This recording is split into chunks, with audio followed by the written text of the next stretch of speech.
Apple just announced a bunch of new iPads, including an updated iPad Air, which now has a larger 13-inch model, brand new iPad Pros now having the latest Apple Silicon chip, the M4, plus a brand new OLED display. The base model iPad has gotten cheaper, plus new accessories like a Magic Keyboard and Apple Pencil. Here's everything Apple announced in under 8 minutes. First up was the iPad Air. The big news here is that it now comes in two sizes. You can get the 11-inch or the 13-inch, same features on both. It was upgraded from the M1 to the M2 chip. It has 8 gigabytes of RAM, in case you were wondering. Still a good camera system, 4K video, but it is moved to the right side, meaning the camera is now on that landscape edge, just like the base model iPad. So when you have it in a Magic Keyboard case or holding it in landscape, that camera is going to be right in the middle. It also comes in new colors. Of course, there are very muted colors in the blue, purple, starlight, and space gray. It starts at 128 gigabytes, which is great. Better starting storage than the 64 gigabytes for sure, and you can get that up to a 1 terabyte size. It is 6.1 millimeters thin. It was upgraded to Wi-Fi 6E, so you get a little bit faster Wi-Fi speeds if you have routers capable of that. Still has Touch ID, no Face ID, and it starts at $599 for that 11-inch. If you wanted to upgrade to the 13-inch model, that goes to $799, so that's a $200 premium.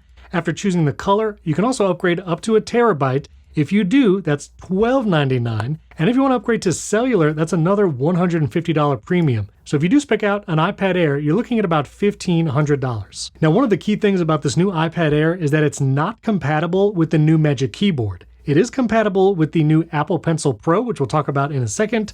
But if you were looking for a new iPad and this is a little out of your budget, the M1 iPad Air is still really good. The camera's on the wrong side. It's on the portrait side, so you're going to be off to the side when it's in the Magic Keyboard, but this does look like a significant upgrade for the iPad Air.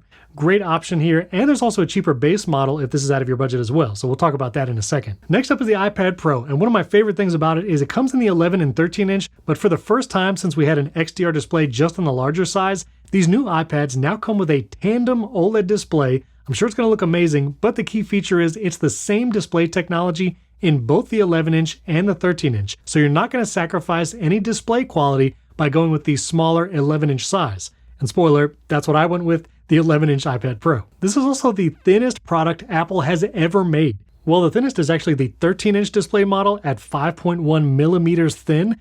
The 11-inch is actually a little thicker at 5.3. I imagine that's for battery life. But again, same display technology, same connector, same powerful M4 chip. Pretty wild that it's the thinnest ever, which will also help with the Magic Keyboard accessory not being as thick. That's one of the reasons why I switched to the Smart Keyboard Folio. I have a video on that. I'll link it above and down below, but anyway, we'll talk about that later. Both sizes have the Ultra Retina XDR display, which is that tandem OLED, and they both have 264 pixels per inch, in case you were wondering, and that same ProMotion technology. So once again, displays are the same, but you also get an additional option with these new iPad Pros, and that's you can get the standard glossy display or the new Nano Texture Display Glass, which is only available on the 1 and 2 terabyte models.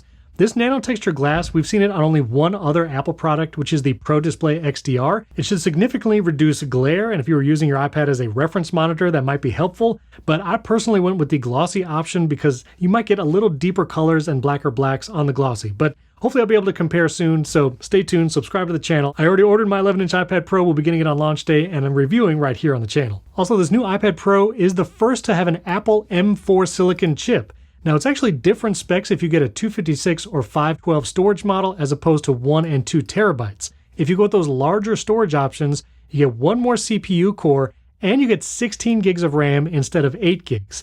Now, practically, you're not going to do anything different. It's not like apps are only compatible with the 1 terabyte model, but if you do use Stage Manager or want to use things like Final Cut Pro, and also you just need the storage because you're dealing with video and audio files, just keep in mind the 1 and 2 terabytes have slightly different specs on that M4 chip. When you order, let's do the 13-inch model this time. Both have that XDR display. Comes in two exciting colors, silver and space black. I actually went with silver because I already have a space black MacBook Pro.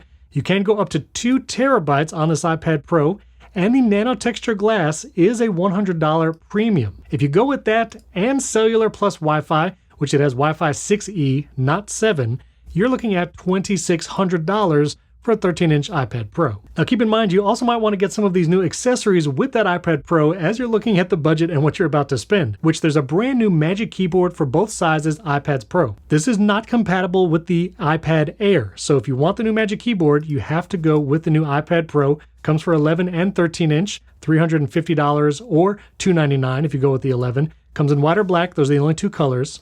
But Apple has finally added a function row of keys to the keyboard, which is amazing. They made the trackpad larger, and there's even haptic feedback on the trackpad. Really excited to try this out, and that function row of keys was really needed. But again, this new one does not work with the iPad Air. You'll have to go with the older model Magic Keyboard with smaller trackpad, no function row. And another huge update to the Apple Pencil. You can now get Apple Pencil Pro starting at $129. It actually has new features now like squeeze, barrel roll, and haptic feedback all built into the Apple Pencil, and third-party app developers can take advantage of these new gestures and customize their functionality for their apps, which is pretty wild. And this new Apple Pencil Pro is compatible with the new iPad Pros M4 and the new M2 iPad Airs, but notably not the older M1 iPad Air. So if you want the new Apple Pencil Pro, you do have to get one of the newer iPads that were announced at this event. And they lowered the price of the base model iPad with USB-C and no home button to $349. So now that's the cheapest iPad in the lineup. There is no more home button iPad even available to purchase,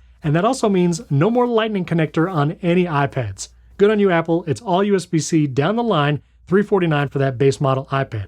So I'm out of time, but there were even more updates to Final Cut Pro and Logic Pro for the iPad, including live multicam recording and a new Final Cut camera app. We'll get into that in future videos. I want to have the iPad in hand to test these out. So again, subscribe to the channel. Don't miss any updates. Reviews for the accessories and the iPad Pro is going to be right here on the channel. If you have any questions, leave them in the comments below. And don't forget to subscribe to my podcast, Primary Technology, because we're going to be discussing the event in depth.